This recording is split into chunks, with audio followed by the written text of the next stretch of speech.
بسم اللہ الرحمن الرحیم۔ حضرت عبداللہ ابن مسعود رضی اللہ عنہ سے روایت ہے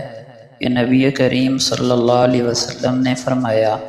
عورت کی اپنے کمرے کی نماز اس کی اپنے صحن کی نماز سے افضل ہے، اور اس کی اپنے اس کمرے کے اندرونی کوٹھڑی کی نماز اس کے اپنے کمرے کی نماز سے افضل ہے۔ حضرت عائشہ صدیقہ رضی اللہ عنہا سے روایت ہے کہ نبی اکرم صلی اللہ علیہ وسلم نے فرمایا،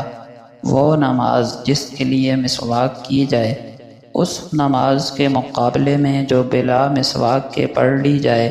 70 گنا فضیلت رکھتی ہے۔ حضرت ابو ہریرہ رضی اللہ عنہ سے روایت ہے کہ رسول اللہ صلی اللہ علیہ وسلم نے فرمایا،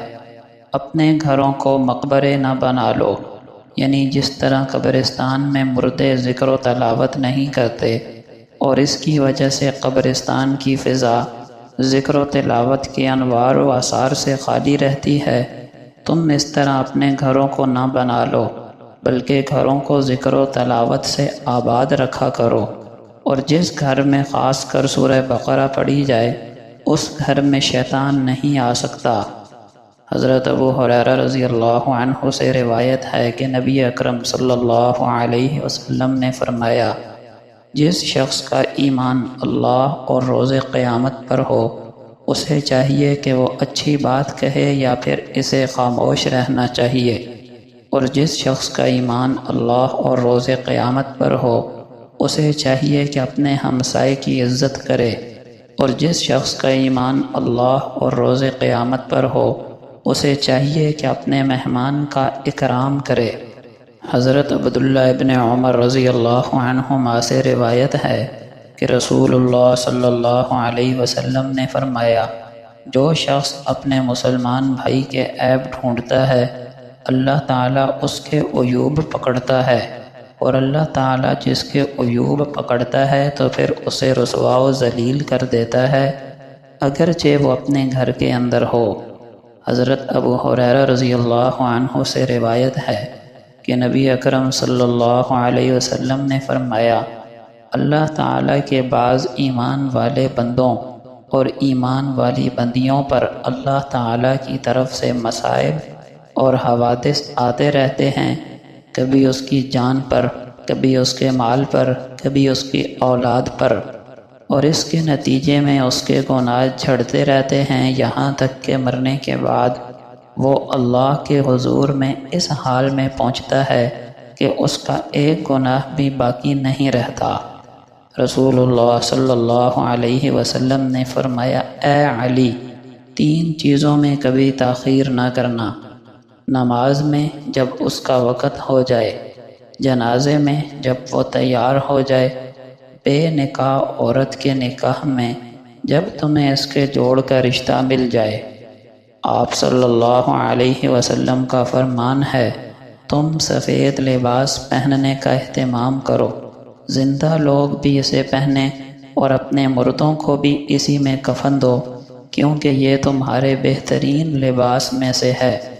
رسول اللہ صلی اللہ علیہ وسلم نے فرمایا،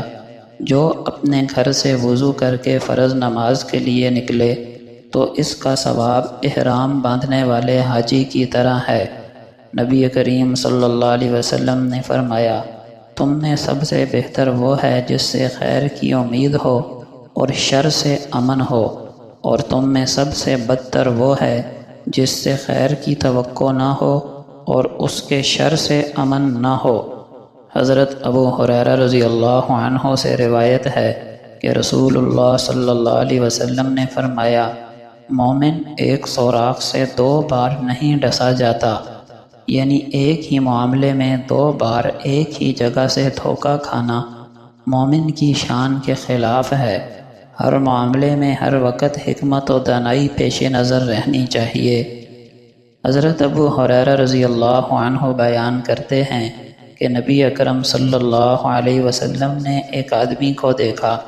جس نے وضو کرتے ہوئے اپنی ایڑی نہیں دھوئی تھی،